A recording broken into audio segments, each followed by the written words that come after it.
你有没有试过，每一个字都听到了，但是完全不明白他在说什么？那种感觉其实很奇怪，因为你会觉得明明我听到了，为什么还是不懂？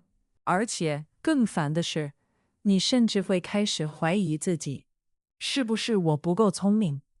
是不是我听力有问题？还有一种更真实的情况是，你会觉得别人讲话好像变快了，但其实不是他们变快。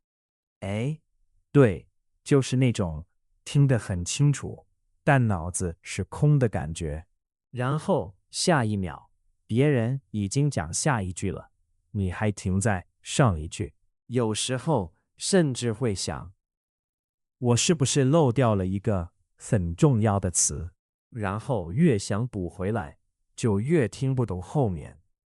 如果你也有这种情况，那问题不是你的听力，而是你用错了理解方式。大家好，我是 Shan。大家好，我是 Mo。上一集我们聊了为什么中文听起来很快。因为母语者用的是声音快。对，但今天我们要讲的是更关键的一步，你听到了却没有理解。好，我们来看一句很简单的话。我昨天跟朋友去吃饭，聊了很多有趣的事情。这句我都认识。那我慢一点说一次，你用平常的方式听。我昨天跟朋友去吃饭，聊了很多有趣的事情。对，这就是我脑子里的状态，每一个字都有听到，但就是没有变成意思。而且我会有一种感觉，我好像一直在追这些字，但他们一直往前走，我一停下来想，后面就完全跟不上了。对，这个跟不上其实是关键，因为你的大脑在做一件很费力的事情，你在逐个字抓信息，但中文不是用这种方式传递的。那我再问你一次，这句话在说什么？我需要想一下，我脑子里面是碎的，要拼起来，但拼不完整。这就是问题核心。你听到了声音，但没有形成理解。可是我明明认识这些字。对，但问题不是词汇。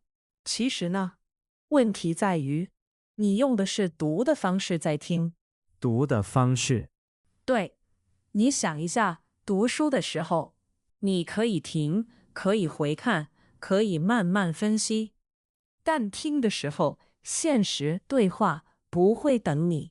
听力发生的时候，大脑不会处理单个字，而是处理一组意思。我们把刚才那句话换一种方式切。我昨天跟朋友去吃饭，聊了很多有趣的事情。哦，原来是这样，这样一分，突然就清楚很多。我刚才那种混乱感少了一点。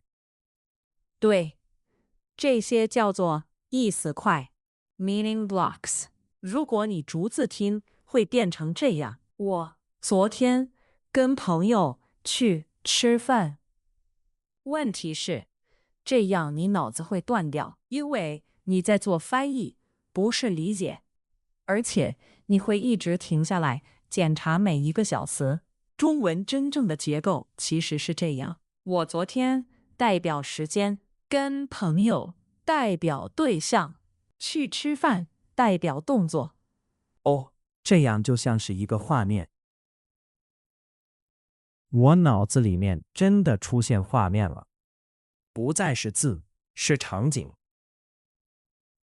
对，听力其实是把声音变成画面，而不是变成文字。所以从现在开始，你要换一个问题，不要再问这个字是什么意思，改成问他大概在说什么。那如果我只听懂一部分呢？会不会是不够好？这是很多人会误会的地方，但其实这是正常状态。听力不是完整理解，而是逐步拼出意思。你只要抓住几个关键：时间、人物、动作。像刚才那句，昨天朋友吃饭聊天。对，这样已经足够理解了。你的大脑其实已经完成80%的工作。但我还有一个问题，我常常会卡住一些地方，比如了。对，这个是最大陷阱之一。很多人都会在这里停下来。比如你听到聊了很多有趣的事情，你的大脑会突然问：了是什么意思？对，然后我就卡住了，后面全部没听到。对，这就是问题。因为现实对话不会停下来解释语法，一旦你停住，后面的信息就全部错过。原来不是我听不懂，是我停下来了太多次。对，所以你要练习一件事：允许自己不完全理解。这个真的有点难，因为我以前一直觉得一定要全部懂才可以继续。很多人都是这样，但其实呢，母语者在听的时候也不会分析每一个字。哦，真的不会吗？不会，我们只是听到声音，形成感觉，然后理解。所以听力比较像一种感觉。对，就像听音乐，你不需要知道每一个音，但你知道它在表达什么。我以前一直在拆音乐，难怪这么累。对，这就是问题。我们再试一次。这一次，不要想每个字，只抓意思。我昨天跟朋友去吃饭，聊了很多有趣的事情。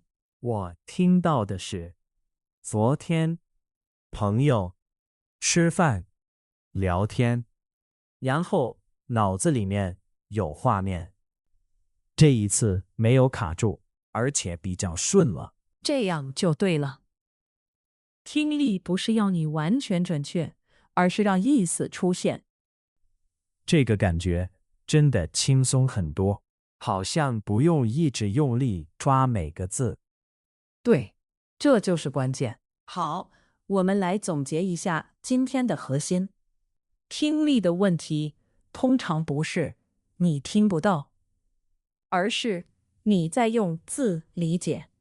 所以我要改成用意思快。没错，听力不是听清楚每个字，而是抓住意思快。如果你能做到这一点，中文会突然变简单很多。我会试试看。下一集我们会带你再往前一步，让理解变成自动反应。